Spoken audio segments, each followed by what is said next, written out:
نحمدہ و نصلی علی رسول الکریم اما بعد فاعوذ باللہ من الشیطان الرجیم بسم اللہ الرحمن الرحیم۔ امیر المومنین خلیفہ سوم حضرت سیدنا عثمان بن عفان رضی اللہ تعالیٰ عنہ نبی پاک صلی اللہ علیہ وسلم کے دوہرے داماد ہیں، جامع القرآن ہیں اور آپ سخاوت حیا کا پیکر ہیں۔ آج آپ کی شہادت کے حوالے سے چند معروضات پیش کروں گا۔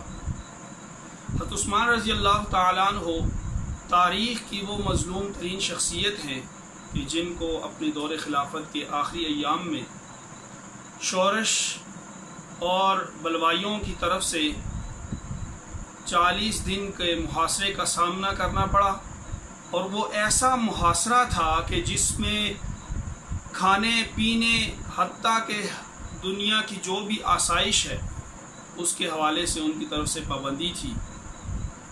نوجوان صحابہ اکرام آپ کے گھر کے باہر پہرا دیتے تھے، جن میں حضرت سیدنا حسن رضی اللہ تعالیٰ عنہ، حضرت سیدنا حسین رضی اللہ تعالیٰ عنہ اور دیگر نوجوان صحابہ سیر فہرست ہیں۔ اس دوران ایک دن حضرت زید بن حارث رضی اللہ تعالیٰ عنہ آپ کے پاس تشریف لائے اور عرض کی، امیر المومنین انصار اجازت طلب کر رہے ہیں۔ آپ رضی اللہ تعالیٰ عنہ نے ارشاد فرمایا، اگر وہ قتال کی اجازت چاہتے ہیں تو اجازت نہیں ہے۔ اسی طرح حضرت ابو ہریرہ رضی اللہ تعالیٰ عنہ ایک دن تشریف لائے اور عرض کی، امیر المومنین دفاع کی اور مقابلے کی اجازت عطا فرما دیجئے۔ آپ رضی اللہ تعالیٰ عنہ نے ارشاد فرمایا، کیا یہ تم چاہتے ہو کہ مجھے اور ساری انسانیت کو قتل کر دیا جائے؟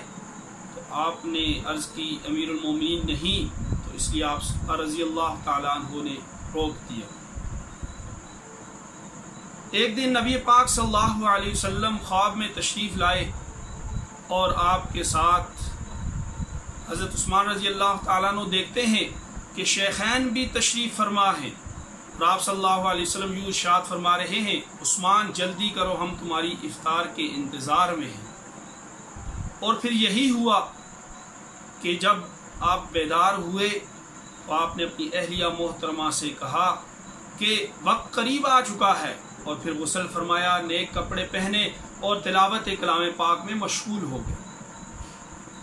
دوسری طرف بلوائیوں اور فسادیوں نے آپ کے گھر کی چار دیواری کو پھلانگا اور مزاحمت میں حضرت سیدنا حسن رضی اللہ تعالیٰ عنہ زخمی ہوئے اور آپ کی اہلیہ محترمہ کی انگلیاں کٹ گئی، اور ایک شقی القلب نے آپ کے سر پر وار کیا، اور یوں آپ تلاوت کلام پاک کرتے ہوئے اللہ تعالیٰ کے حضور پیش ہو گئے۔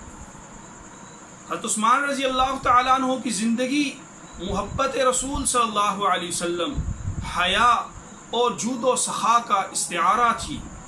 آپ کی زندگی، آپ کا طرز عمل وہ آج کے نوجوان کے لیے مشعل راہ ہے۔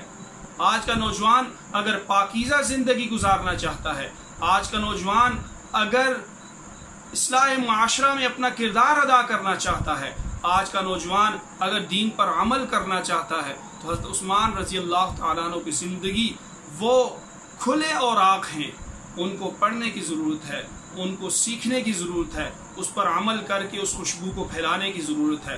اللہ پاک مجھے اور آپ کو عمل کرنے کی توفیق عطا فرمائے۔